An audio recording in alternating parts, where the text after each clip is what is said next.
chapter 2, what is cause, and in that we are going to study scientific perspective. Okay, so scientific. By now we have learned how the cause-effect relationship was studied by various traditions and by various thinkers in the history of philosophy.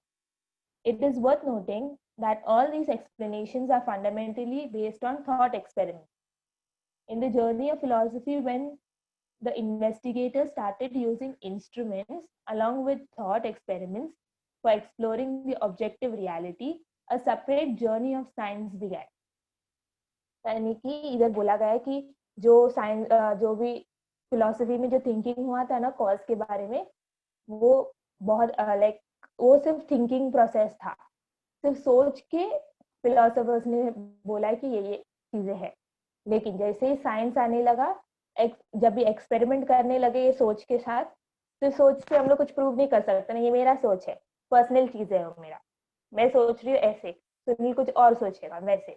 तो इसीलिए जो मैंने सोचा वो thought अगर मैं experiment भी करूँ तो उसको क्या बोलते हैं, जब भी हम लोग अपना थॉट्स और एक्सपेरिमेंट्स को साथ में लेके आते हैं तभी उसको साइंस बोलते हैं।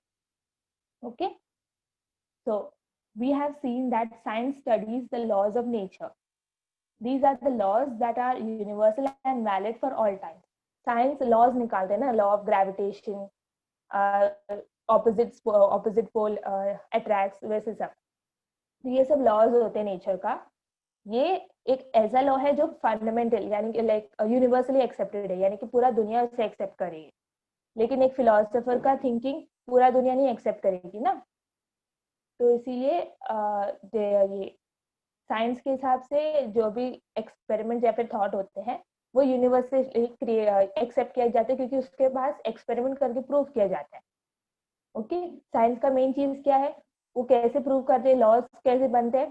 पहले लोग एक आइडिया डालते हैं, उसके बाद रिसर्च करते हैं। अगर उसके बाद रिसर्च करने के बाद कोई कॉन्ट्रडिक्शन नहीं आया ना, यानी कि कोई उसका ऑपोजिट थियोरी ना निकाले या फिर कुछ डाउट्स ना हो, जब भी डाउट्स खत्म हो जाते हैं पूरा, तब उसे एक लॉ बनाया जाता है। ओके, तो how did man come to know these laws, हम लोगों को कैसे पता चला है ये लॉज के बारे में, लॉ ऑफ ग्रेविटी की opposite pole doesn't attract. Okay, so human beings used observation and experiments and understood the patterns in the results that they obtained through these. They found that there was a consistency in the observations made in similar circumstances. This is how a law was comprehended. इन लोग बोले एक law कैसे बनता है, जब भी हम लोग ऑब्जर्व करते हैं एक चीज को और उसमें कंसिस्टेंसी है। लॉ ऑफ ग्रेविटी ले लो, अगर हम लोग कुछ भी ऊपर फेंके वो नीचे आते हैं ना, अगर मैं फोन फेंकू तो भी नीचे आएगा, बॉल फेंकू तो नीचे आ जाएगा।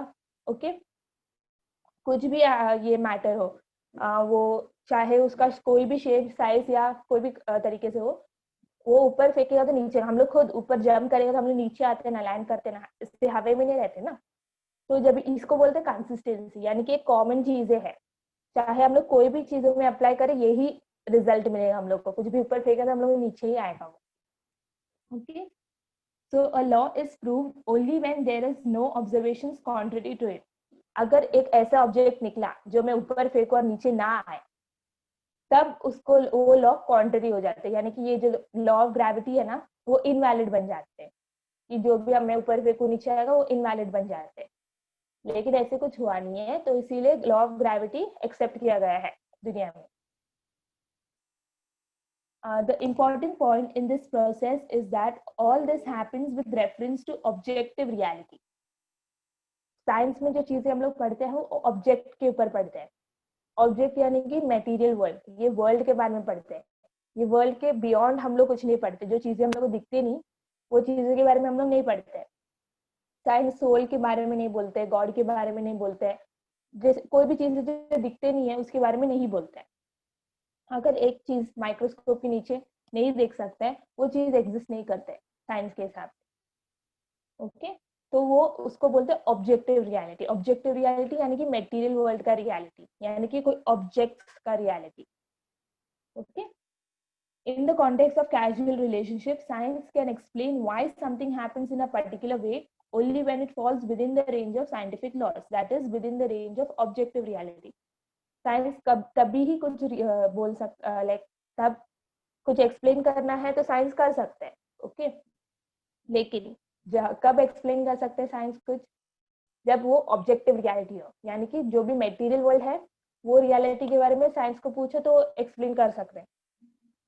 With the help of laws or laws of science, one can explain why one cannot produce a ring from the air, or why gold cannot be doubled just by sitting in one place. But the method of science, this is the method of knowing the objective reality, cannot explain everything that falls within the range of subjective and intersubjective reality. Science ये explain कर सकते हैं कि हमें में हम लोग को रिंग क्यों नहीं निकाल सकते, या फिर मैं एक जगह में बैठू, मेरे सामने एक गोल्ड पीस है, वो डबल क्यों नहीं होते, ये सब चीजें साइंस एक्सप्लेन कर सकते हैं। लेकिन हम जो सब्जेक्टिव सब्जेक्टिव यानी कि हम लोग का रियलिटी, पर्सनल रियलिटी और इंटर सब्जेक्टिव रियलिटी,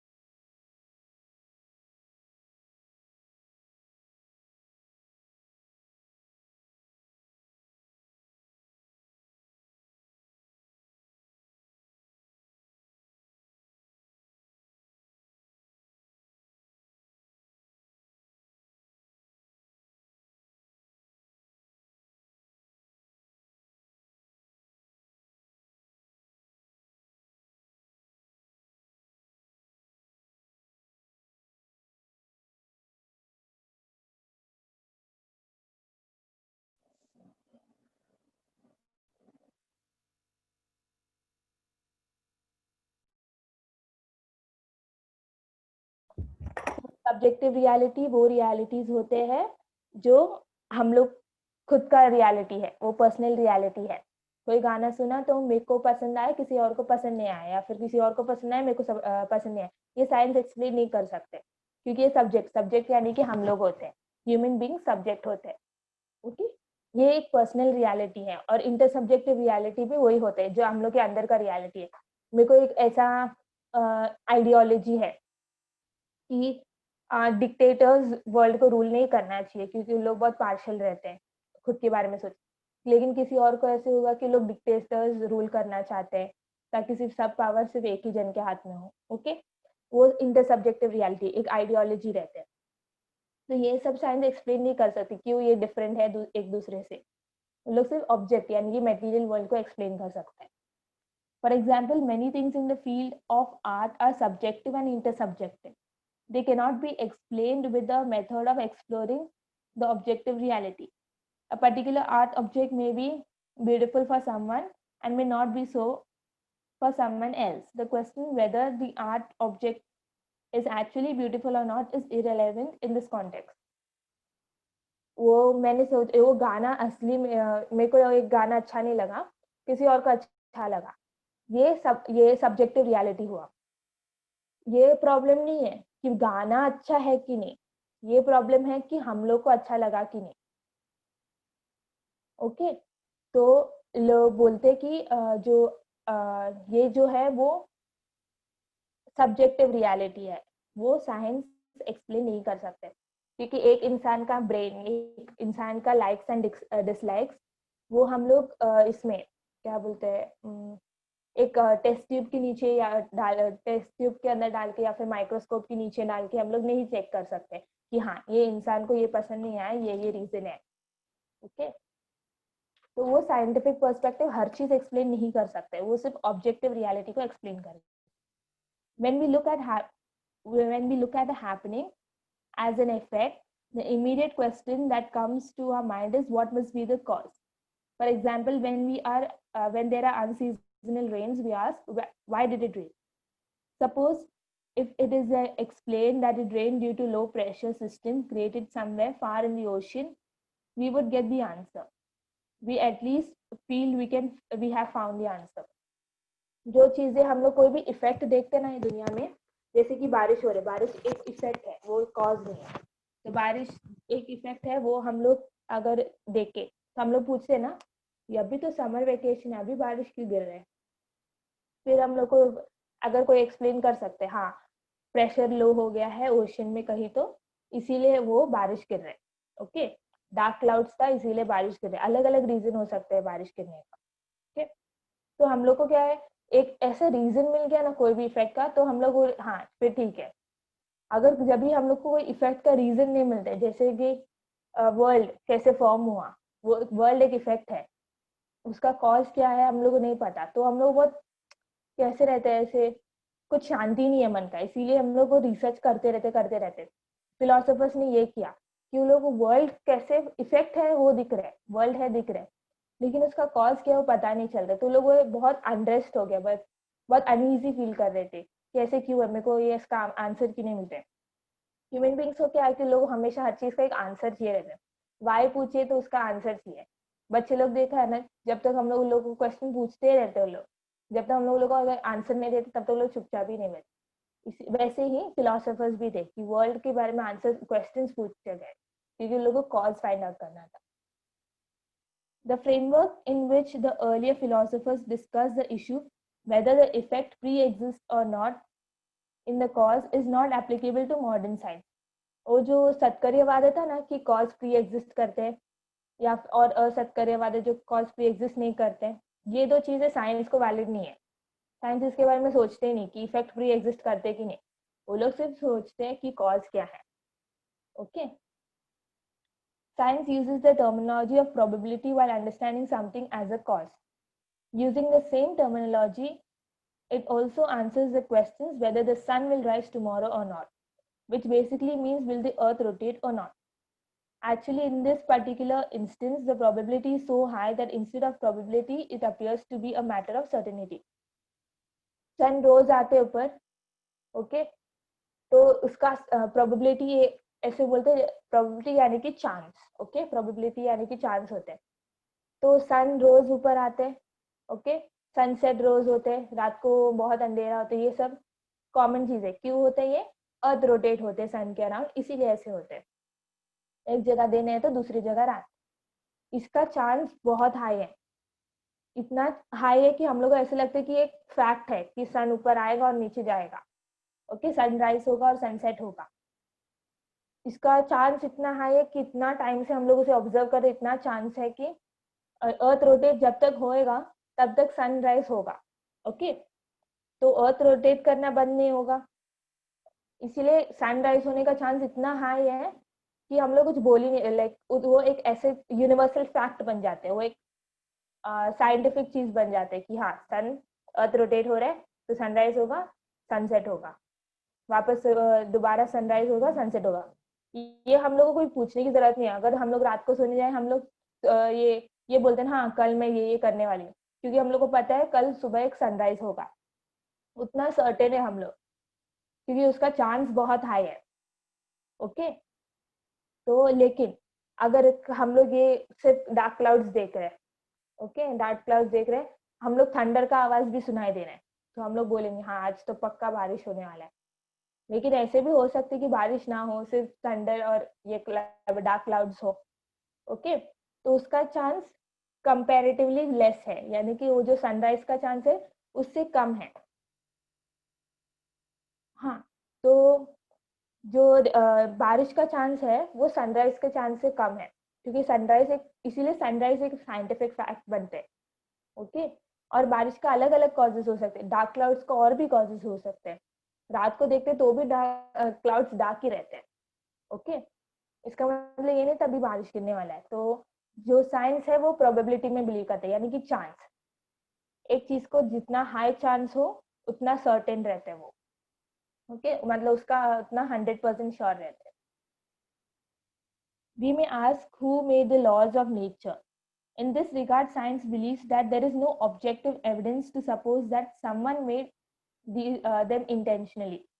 साइंस बोलते हैं कि हम लोग बोलते हैं ना कि कौन फिर ये लॉज किसने बनाया, लॉज ऑफ नेचर, ग्रेविटी किसने बनाया, तो साइंस बोलते हैं कि एक समवन यानी कि कोई बनाया नहीं है इसको, इंटेंशनली नहीं बनाया, ये नेचर ऐसे ही फॉर्म हुआ। 5 एलिमेंट साथ में है और पानी से एक सिंगल सेल ऑर्गेनिज्म था, फिर मल्टी सेल हो गए, ऐसे सब। तो साइंस बोलते हैं कि किसी ने जानबूझ कर नहीं बनाया, वर्ल्ड ऐसे ही फॉर्म हुआ है।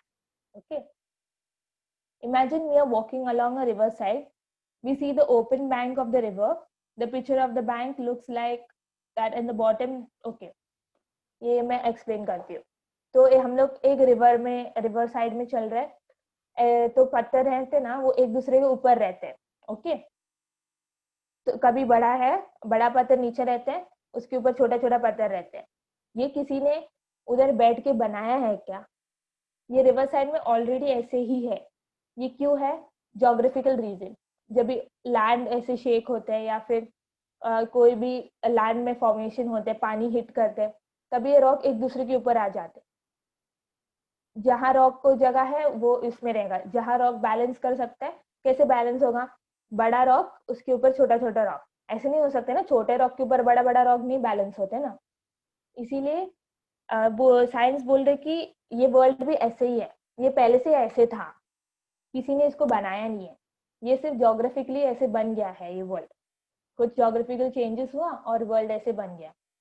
ओके, एक ऐसा भी लॉ था कि जो सन है उसमें से एक फायरबॉल निकला और वो अर्थ बन गया। ओके, तो ऐसे बहुत सारे चीजें, ऐसे बहुत सारे कॉजेस बताए हैं वर्ल्ड के बारे में, लेकिन एक डेफिनेट कॉज यानी कि एक फाइनल कॉज नहीं बताया। The change does not occur, we say that we need to it is arranged by someone.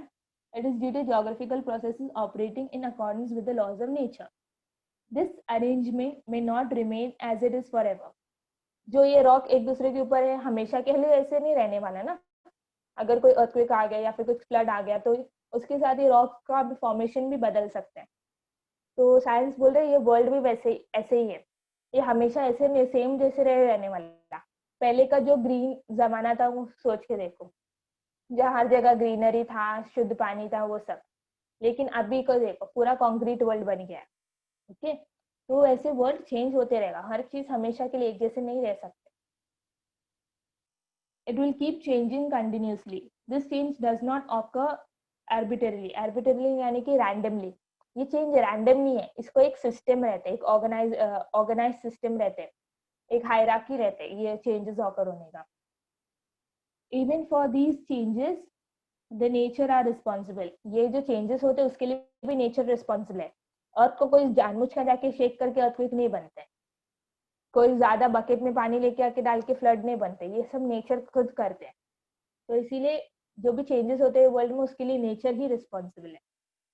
लेकिन जो मैनमेड चेंजेस होते हैं जैसे बिल्डिंग्स बनना, वो अपना खुद का चेंजेस है, वो मैनमेड चेंजेस है।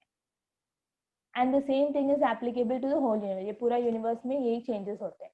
ठीक, तो इससे मैं अपना चैप्टर 2 खत्म हो गया। ओके।